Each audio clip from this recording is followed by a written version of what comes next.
팔다리는 가늘어지고 얼굴은 달덩이처럼 붓고 혈당이 높아지는 게 특징이거든요. 그래서 이걸 보면 이런 거구나 하고 좀 극단적으로 아실 수가 있죠. 다음으로는 스트레스 상황에서 인슐린이 스트레스 호르몬과 어떻게 콜라보레이션을 하는지, 그래서 스트레스 받을 때 살이 좀 덜 찌려면 어떻게 하면 좋을지 한번 알아보겠습니다.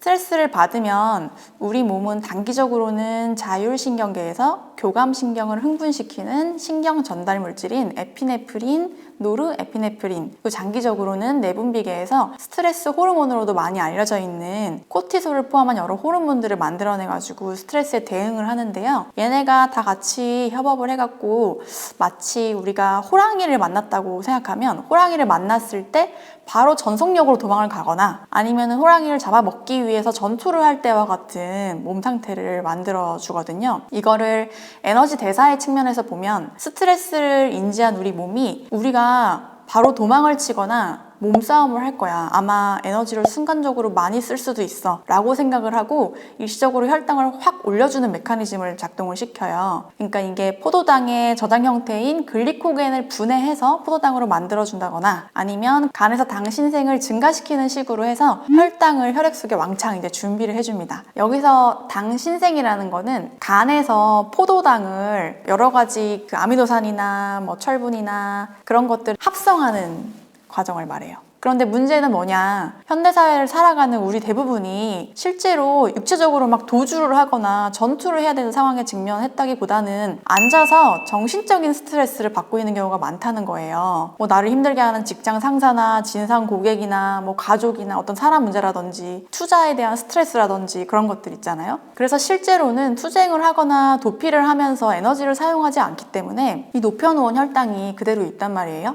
그래서 몸에서 안 되겠다, 혈당이 너무 높다 하고서 인슐린을 분비해서 포도당을 얼른 저장 형태인 글리코겐이나 중성지방으로 바꿔서 간과 지방 조직에 또 저장을 시켜주게 됩니다. 그런데 아까 콜티솔이라는 스트레스 호르몬을 제가 말씀드렸는데요. 콜티솔은 스트레스 상황에서 이렇게 혈당을 높이는 작용 외에도 몸에서 아주 여러 가지 작용을 하는데 그 중에 하나로 지방 축적을 증가시켜요. 특히 복부 내장 주위에 있는 지방 조직에 코티솔 수용체가 많이 분포하기 때문에 코티솔은 몸의 중심부에 지방이 잘 축적되게 해주거든요. 우리가 이런 예시를 쿠싱 증후군 환자에서 찾아볼 수가 있어요. 쿠싱 증후군은 코르티솔과 같은 이 글루코콜티코이드가 어떤 이유로 만성적으로 과다하게 분비되는 질환이에요. 그래서 이 증후군을 앓는 환자들은 배에 지방이 축적돼서 뚱뚱해지는 중심성 비만이 특징이고, 또 팔다리는 가늘어지고 얼굴은 달덩이처럼 붓고 혈당이 높아지는 게 특징이거든요. 그래서 이걸 보면 콜티솔 작용이 이런 거구나 하고 좀 극단적으로 아실 수가 있죠. 근데 또 콜티솔은 식욕도 증가시키고 인슐린 저항성도 높인다고 알려져 있거든요. 그러니까 스트레스를 받아서 혈당을 높이고 식욕을 증가시키고 복부에 지방이 잘 축적되게 해주는 이 콜티솔이 나오는 상황에서 신체 움직임이 없어서 포도당을 지방으로 저장시키는 인슐린도 많이 나오면 그럼 어떻게 되는 거예요, 이게? 자꾸 뭘 먹어서 풀고 싶고 근데 또 먹는 족족 다 뱃살로 가기 쉬운 몸 상태가 되는 거죠. 정말 살찌기 너무 좋은 대환장 콜라보레이션이죠. 그래서 결국에 스트레스를 받을 때 안 움직이고 막 먹으면 평상시보다도 뱃살이 훨씬 찌기 쉽다는 거예요. 근데 우리가 살면서 스트레스를 또 안 받을 수는 없으니까 이런 스트레스 상황에서 살찌는 물이 막 들어올 때 녹까지 젓는 행위를 하지 않기 위해서 어떻게 하면 좋을까요? 오늘 영상을 보신 분들은 이제 콜티솔과 인슐린의 관계를 좀 알게 되셨으니까 이렇게 한번 해보시는 건 어떨까요? 먼저 스트레스를 받을 때 몸을 움직여주는 겁니다. 걷기나 운동을 한다거나 뭐 배에 힘을 딱 주고 노래를 한다거나 그러면 스트레스도 풀리고 또 순간적으로 올라가 있는 혈당을 에너지로 사용해서 내려주기도 하니까 이제 인슐린이 불필요하게 분비되지 않겠죠. 그러면은 콜티솔하고 인슐린의 콜라보레이션도 좀 막아줄 수가 있고요. 그리고 또 스트레스 받을 때 먹는 걸로 푸는 거는 평상시에 평온한 상태에서 같은 음식을 먹을 때보다도 더 뱃살이 찔 수 있기 때문에 최대한 절제를 해보시되 너무 힘들다 그러면은 좀 아구아구 씹는 맛이 있는 어떤 혈당 지수가 낮은 뭐 오이나 아니면 생고구마나 단백질 같은 거를 드시는 거를 좀 추천을 드립니다. 이럴 때 단당류를 먹으면 인슐린이 더 많이 나오니까 정말 좋지 않겠죠. 그리고 마지막으로 좀 진부한 얘기일 수 있지만 자신만의 방법으로 스트레스를 얼른 해소하고 생각을 긍정적으로 바꿔보는 거예요. 어쨌든 스트레스가 해소가 돼야지 코티솔 분비도 정상 수준으로 좀 감소를 하게 되니까요. 그리고 뭐 그 외에도 운동을 한 다음에 예능을 본다거나 좋은 친구들을 만난다거나 아니면은 좀 이런 스트레스 해소나 조절에 도움이 되는 보충제를 먹는다거나 그렇게도 해보실 수가 있을 것 같습니다.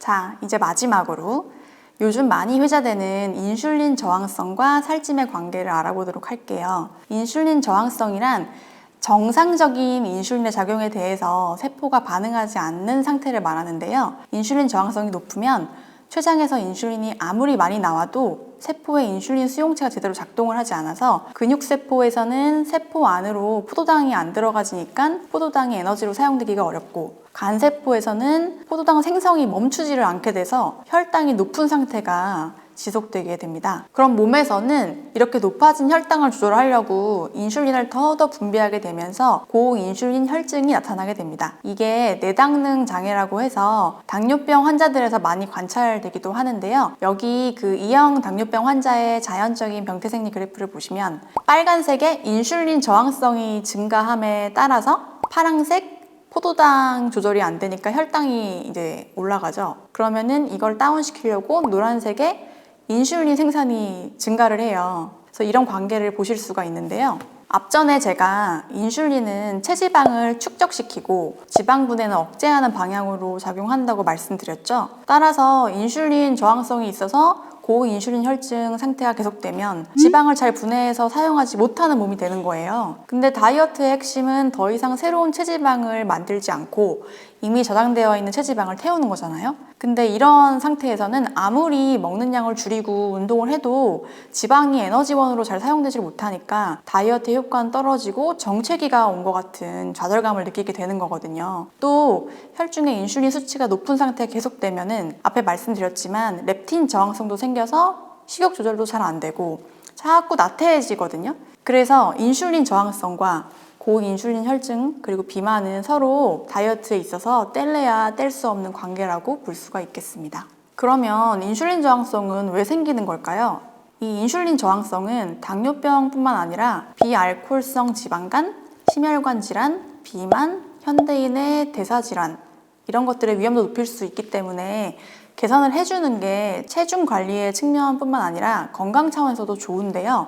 아직까지 인슐린 저항성이 생기는 이유가 정확하게 밝혀져 있지는 않아요. 근데 이제 우리가 많이 보는 게 유전적인 소인, 가족력, 그리고 복부 비만, 지방과 당이 많은 식습관, 운동 부족, 노화, 스트레스 호르몬, 체내에 산화 스트레스와 염증이 쌓이는 거, 아니면 특정 약물이나 질병 같은 요인들이 영향을 주는 걸로 보고는 있거든요. 그렇다면 인슐린 저항성을 개선하기 위해서는 어떻게 해야 되는 걸까요? 이 인슐린 저항성 개선에는 근데 왕도가 없어서 건강관리의 기본기를 잘 다져주는 것이 그 방법인데요. 가장 먼저 아무래도 인슐린이 늘 과다하게 분비된다거나 너무 많은 양의 인슐린이 주기적으로 팡팡 이렇게 나오면 거기 노출된 세포가 인슐린에 대해서 둔감해지는 방향으로 적응을 할 수 있기 때문에 인슐린이 막 솟구치지 않도록 식습관과 생활습관을 잘 관리해 주시면 좋겠고요. 또 일반적으로 체지방이 증가하면 인슐린 저항성이 증가한다고 알려져 있기 때문에 체지방을 감량해 주시는 것이 좋습니다.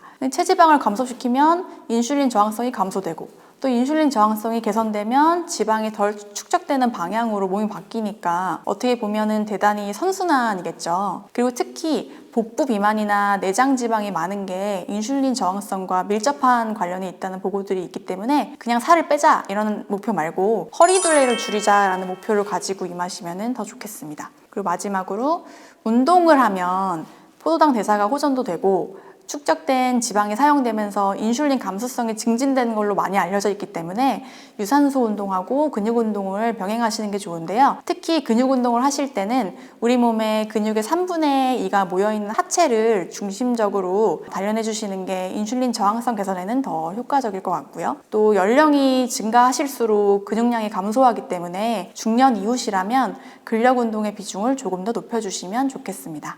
우리 몸에서 인슐린이 나왔을 때 포도당을 싹 낚아채갖고 많이 써주는 데가 사실 근육이거든요. 그 외에 뭐 심장이나 뇌에서 쓰는 건 우리가 조절할 수가 없잖아요. 그러니까 우리가 조절할 수 있는 건 근육인데, 저도 근육 전문가는 아니지만 저희 PT 선생님이 되게 전문가신데 등하고 하체에 많아갖고 제가 살을 빼고 싶어서 PT를 받았을 때 이제 항상 복부나 뭐 팔 이런 데 물렁물렁 살을 빼고 싶어도 하체하고 등 근육 운동을 많이 시키셨거든요. 이 하체랑 등 근육이 크기 때문에 포도당 혈당 조절을 좀 하고 싶다, 내가 인슐린 저항성이 좀 낮추고 싶다, 아니면 뱃살을 잘 빼고 싶다, 그러면 오히려 등 근육하고 하체 운동을 해주시는 게 더 효과적이실 수도 있어요. 복근 운동을 막 열심히 하는 것보다.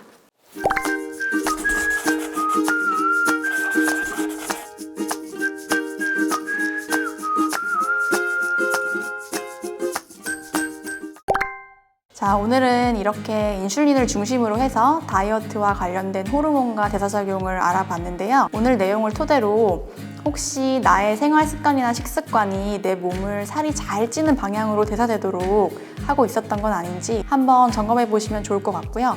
인슐린을 잘 알고 잘 운용해서 마음도 건강하게, 몸도 건강하게 다이어트 정체기에서 탈출하시길 바라면서 오늘 영상 마치겠습니다.